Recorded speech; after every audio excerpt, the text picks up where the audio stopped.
மாது வேர்க்கின்ற போது நட்சத்திரம் கொண்டு நான் துடைப்பேன்.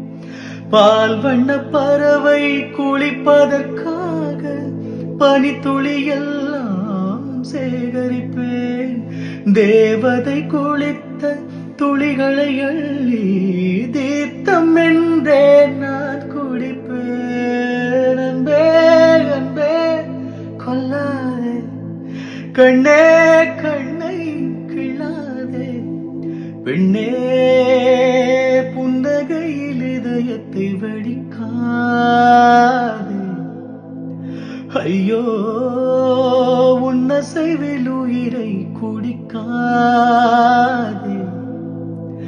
அன்பே அன்பே கொல்லாதே, கண்ணே கண்ணை கிள்ளாதே.